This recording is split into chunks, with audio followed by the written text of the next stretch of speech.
Ano ang mga gagawin sa mga pinagsasabi ni former President Duterte? Ano ang pwedeng ikaso? Makakatulong ba ito sa ICC? And I will add my own question. Kasi di ba dati nag-turn over kayo sa OSG ng documents for civil proceedings. May gagawin din po ba kayong ganong action in relation naman po sa criminal cases na connected po doon sa testimony ni President Duterte sa Senate?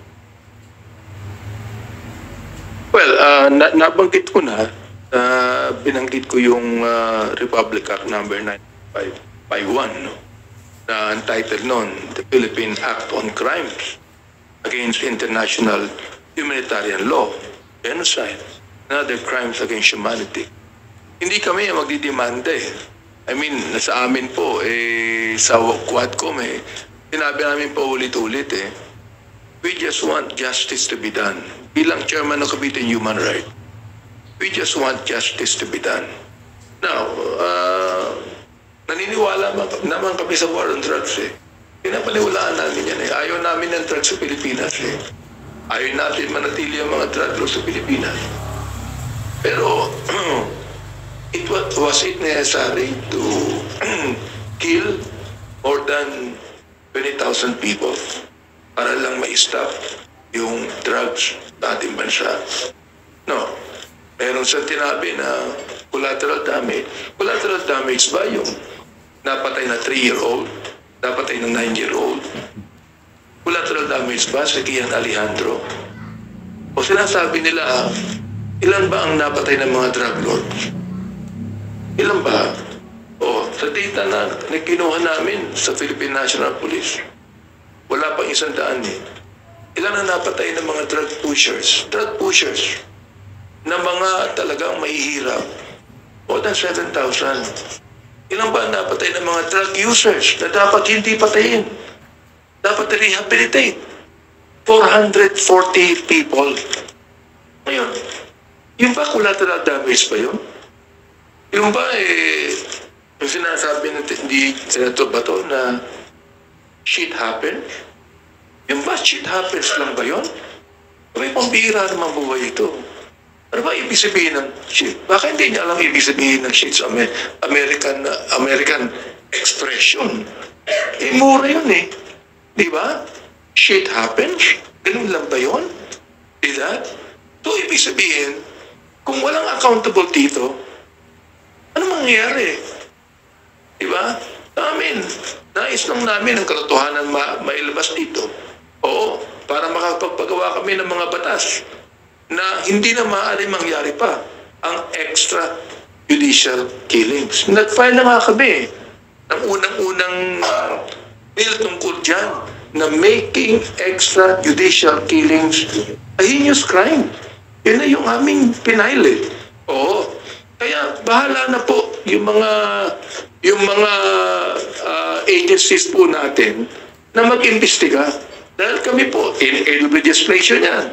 Sinabi ko na rin po, in aid of prosecution. Bakit po? We're not the one prosecuting. But we are telling the prosecutors, we are telling DOJ, yan na. Naimbestiga na kami. Alam niyo na kung sino may kasalanan. Kayo na ang bahala mag-prosecute. Napagkat kami, ito lang ang maaari namin gawin. Ito, para sa walaman po ng taong bayan. Willful killings to affected thousands of civilians. Ang sabi nga po ng ICC, ang estimate ng napatay from 12,000 to 30,000 deaths between July 2016 and March 2019 alone. Sabihin na natin na maraming napatay ng mga drug pushers. Sabihin na natin. Sabi ko kanina, ilan ba napatay na drug lords? Ilan ba napatay na drug lords? Okay. Si Kerwin Espinosa, na sinasabi po ng PIDEA na drug lord, nakakawala pa ngayon Okay. Nakakapagtaka. Yung former administration, lahat na-dismiss ang kaso ni Kevin Espinosa Ang tanong ko, bakit? Sinabi ng PIDEA hanggang ngayon, Nasa drug list pa ang pangalan ni Kerwin bilang drug lord. Ba't ba siya nakakawala? Eh kung talagang drug lord siya, hulihin na siya. Oh, bakit ando siya nakakawala? Oh, napatay ba? Hindi. Sinong napapatay? Yung mga may hirap na mga tao na ang sabi po ng iba, kaya kami naging drug pusher, pulis din ang nagbibigay ng drugs sa amin. Oh, nakausap ko ang isang tao. Ang sabi niya sa akin, ganito ha, oo, karamihan po daw ng mga drug pushers, pulis ang nagbibigay ng drugs. Ano pong ibig sabihin nun? Di ba? Na alam natin na sinabi ng ating Pangulo na ako na lang, ako responsable. Huwag niyong pagbintangan ng mga kapulisan ko. Eh, ba't niya minumura yung mga pulis? Ba't niya minumura yung mga pulis? Ba't pinabayaan niya? Sino ba nag-utos na patayin? Shoot them dead. Sino ba nagsabi nun? Siyempre na-embolden ang mga kapulisan natin. O yun naman pala ang sabi ng leader natin. Commander-in-chief pa natin yan. Titirahin na natin to. May reward pa. So ang tinatanong ko, ano ang pagkakaiba ng drug pusher na yun lang ang kanyang trabaho? Mahirap na tao ito na kumikita sa drugs para makakain sila. Anong pagkakaiba niyan sa pulis na pumapatay din ng drug pusher upang magkaroon ng pera? Anong pagkakaiba? Walang pagkakaiba eh.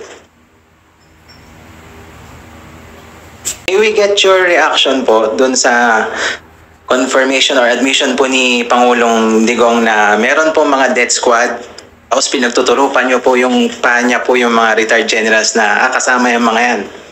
Just your... Naman, kung sagutin ko yan, ako'y nagpapasalamat sa ating former president na at least naging honest siya.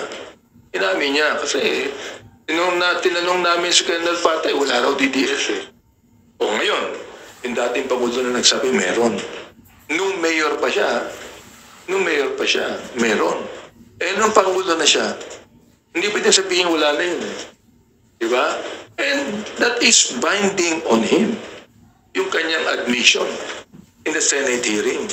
Oh, sa akin po, yung sinabi ko nga sa aking statement kanina, ito shocking normalization of brutality.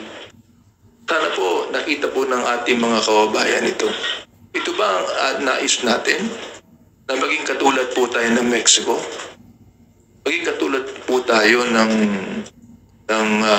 Colombia na sinusuportahan ng taong bayan yung mga drug lord sapagkat nagbibigay ng mga pera sa mga tao?